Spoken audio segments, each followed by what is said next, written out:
Welcome to Khammam Kahani. ఈరోజు మనం ఖమ్మం నగరంలోని మధురనగర్ కాలనీలో నివసిస్తున్న కుదురుపాక నరసయ్య గారింటి దగ్గర ఉన్నామండి. నరసయ్య గారు వాళ్ళ ఫ్యామిలీ లాస్ట్ 3 జనరేషన్స్ నుంచి కూడా మన తెలంగాణ పండుగ అయిన బతుకమ్మ పండుగను చాలా గ్రాండ్గా సెలబ్రేట్ చేస్తూ వస్తున్నారు. ఈరోజు నరసయ్య గారు బతుకమ్మ పండుగ యొక్క విశిష్టతను గురించి మనకి తెలియజెప్పబోతున్నారు.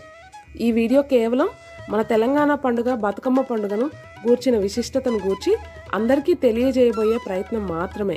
వీడియోని స్కిప్ చేయకుండా చివరి వరకు చూసి మీకు ఎలా అనిపించిందో మీ ఒపీనియన్ని మాకు కమెంట్ బాక్స్లో తెలియజేయండి.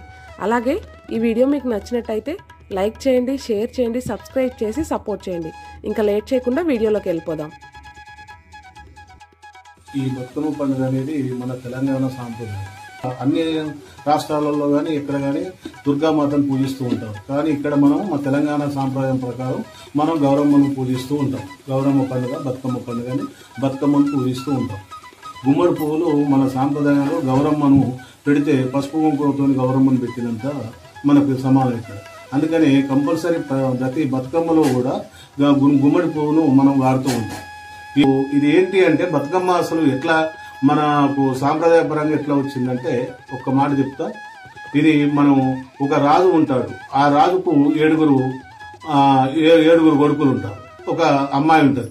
ఈ అమ్మాయిని గారాభంగా పెంచుకుంటూ ఉంటారు 7 అన్నదమ్ములు. ఒకరోజు ఈ అన్నదమ్ములంతా కూడా వేటకెళ్తూ ఉంటారు.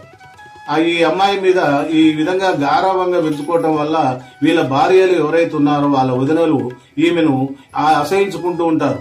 ఈమె ఏంది ఇంత మమ్మల్ని దగ్గర తీసుకోవట్లేదు మా భర్తలు, ఈ మరి మా ఆడబిడ్డనే దగ్గర తీసుకుంటారని వాళ్ళ వదినలకు ఈ ఆడబిడ్డ మీద కోపం ఉండేది.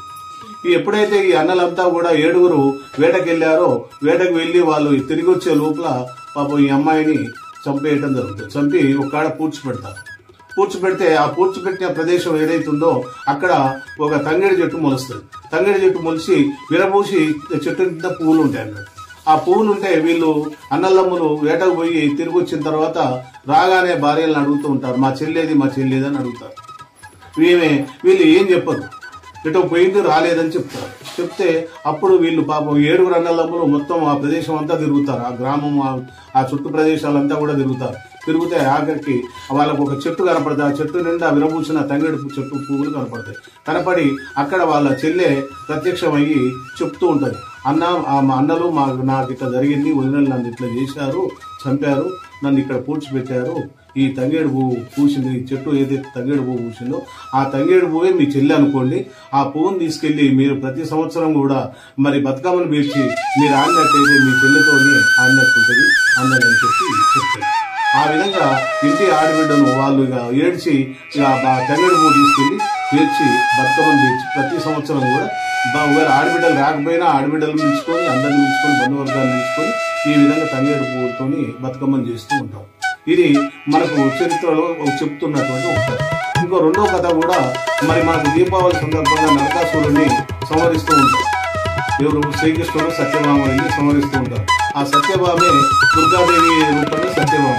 ఆ సత్యభామ సంహరించింది కనుక ఆ అమ్మవారిని మనము ఈ రూపేణ సంహరించిన రోజున ఈ పండుగను బతుకమ్మ పండుగను ఆడుకుంటారని అది కూడా చెప్తూ ఉంటారు. ఈ విధంగా ఇంకా కొన్ని కథలు మరి రకరకాలుగా చెప్తూ ఉంటారు.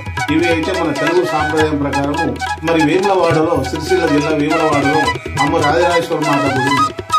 ఆ రాజరాజేశ్వర మాత గుడి మనకు ఎప్పటి నుంచో 12వ 10వ శతాబ్దం నుంచి ఈ బతుకమ్మ పండుగ మరి చేయడం జరుగుతూ ఉంది.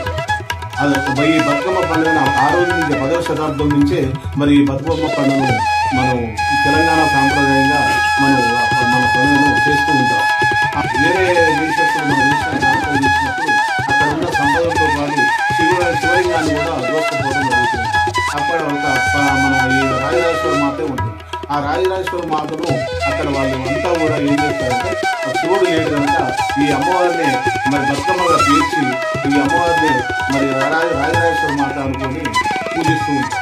ఈ విధంగా తెలంగాణ సాంప్రదాయంలో వేములవాడ సిరిసిల్ల జిల్లాలో ఉన్నటువంటి వేములవాడలో ఇప్పటికీ ప్రసిద్ధి చెందినటువంటి రాజరాజేశ్వర మాత ఉన్నటువంటి ఈ రాజరాజేశ్వర మాతనే ఈ బతుకమ్మ తల్లి అని చెప్పి మనం కొనియాడుతూ